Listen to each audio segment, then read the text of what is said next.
Hello बच्चों, let's see the question. A uniform magnetic field with a slit system as shown in figure is to be used as momentum filter for high energy charged particle. With a field B Tesla, it is found that the filter transmits alpha particles each of energy 5.3 mega electron volt.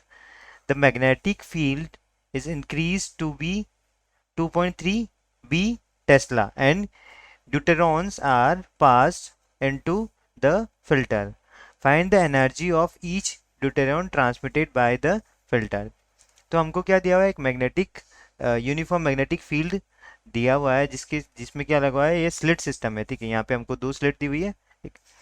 और यहाँ से एक momentum filter, high energy charge particle के momentum filter का काम कर रहा है.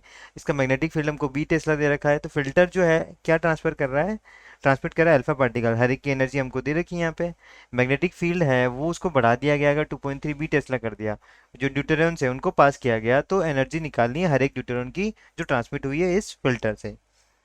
तो हम जानते हैं कि इन case of circular motion charge particle in magnetic field the kinetic energy of the particle, kinetic energy का फॉर्मूला क्या होता है, इन केस ऑफ सर्कुलर मोशन. यहाँ कैसा मोशन कर रहे हैं, सर्कुलर मोशन कर रहे हैं.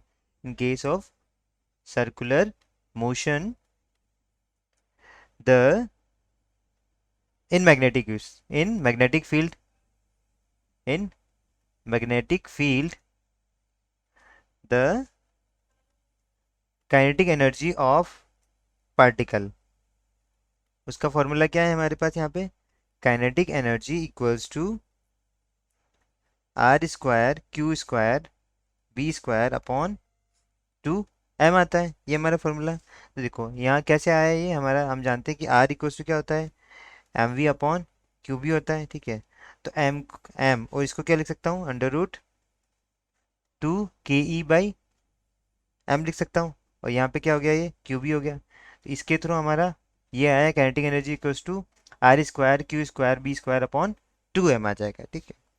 अब अकॉर्डिंग टू द क्वेश्चन जो अल्फा पार्टिकल्स है ना वो फिल्टर आउट हो रहे हैं, जिनकी एनर्जी कितनी दी हुई है हमको, यहाँ पे दी है 5.3 मेगा इलेक्ट्रॉन वोल्ट. तो kinetic energy of alpha particles हम पहले फाइंड आउट कर लेते हैं. ठीक है, तो एम क्या है हमारा यहाँ पे, एम मास ऑफ प्रोटोन है. एम क्या है हमारा यहाँ पे, मास ऑफ प्रोटोन हो जाएगा. देखो, तो kinetic energy of alpha particles वो क्या हो जाएगी हमारे पास, आर स्क्वायर. ठीक है, और ये क्या आ जाएगा, क्यू क्यू यानी 2 square into B square upon क्या आ गया, 2 इंटू 2m. ठीक है, ये आ गया हमारे पास.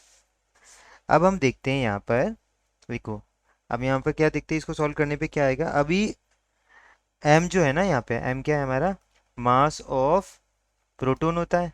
ठीक है, मास ऑफ प्रोटोन होता है. ठीक, काइनेटिक एनर्जी ऑफ ड्यूटेरियंस निकालते हैं हम. ठीक है, अब ड्यूटेरियंस निकालेंगे हम तो यहाँ पे कितना आ जाएगा, आर स्क्वायर ई स्क्वायर 2.3. अब मैग्नेटिक फील्ड कितना बढ़ा दिया मैंने, 2.3 टाइम्स ऑफ बी कर दिया है, इसका स्क्वायर होगा अपॉन 2 इंटू 2m करेंगे. ठीक है, अब इन दोनों का मैं रेशियो निकालूंगा तो क्या आ जाएगा, वो इन दोनों का रेशियो निकालूंगा तो वो आ जाएगा मेरे पास K E deuteron, kinetic energy of deuteron upon kinetic energy of alpha particles. वो क्या निकल के आएगा मेरा, वो निकल के आएगा, ड्यूटेरॉन्स की एनर्जी पहले लिखता हूँ मैं, वो कितनी आएगी, r square e square 2.3 B square upon ये कितना आ गया मेरा 4, ये आ गया मेरा 2 इंटू 2 यानी 4m अपॉन ये आ गया r square 2e square B upon 8m आ गया. ठीक है, एम से एम कैंसिल हो गया. ठीक है, 4 से ये 2 टाइम्स कैंसिल हुआ, ये 2 से ये 2 टाइम्स कैंसिल हो गया, और ये कैंसिल हो गया हमारा, r square e square cancel हो गया. तो हमारा क्या बचेगा यहाँ से, के ई डी अपॉन के ई अल्फा, उसकी वैल्यू बचेगी हमारे पास कितनी, यहाँ पे बचेगी 5.29 अपॉन 2 बचा. ठीक है, तो मैं इसको क्या लिख सकता हूँ, इसको लिख सकता हूँ यहाँ पर के ई डी अगर मुझे लिखना है तो kinetic energy of deuterons equals to K E of alpha into 5.29 upon 2 आ गया यहाँ पे. तो ये कितनी दे रखी है मुझे, 5.3 मेगा इलेक्ट्रॉन वोल्ट दे रखी है. तो सबको मेगा इलेक्ट्रॉन वोल्ट में ले लेते हैं हम, क्या है, तो ये दे रखा है मुझे 5.3 मेगा इलेक्ट्रॉन वोल्ट, ठीक है, इंटू 5.29/2 मेगा इलेक्ट्रॉन वोल्ट दे रखा है। तो काइनेटिक एनर्जी जब मैं यहाँ से सॉल्व करूँगा तो अप्रोक्सीमेटली जो वैल्यू आएगी वो आएगी 14.02 मेगा इलेक्ट्रॉन वोल्ट। यहाँ से सॉल्व करने पे कितना आएगा? 14.02 मेगा इलेक्ट्रॉन वोल्ट। तो यही क्या है हमारी जो रिक्वायर्ड आंसर था कि काइनेटिक एनर्जी ऑफ ड्यूटेरॉन्स, वो क्या आ गई हमारी 14.02 मेगा इलेक्ट्रॉन वोल्ट। तो यही क्या है हमारा फाइनल आंसर है। I hope you understood it well. Best of luck.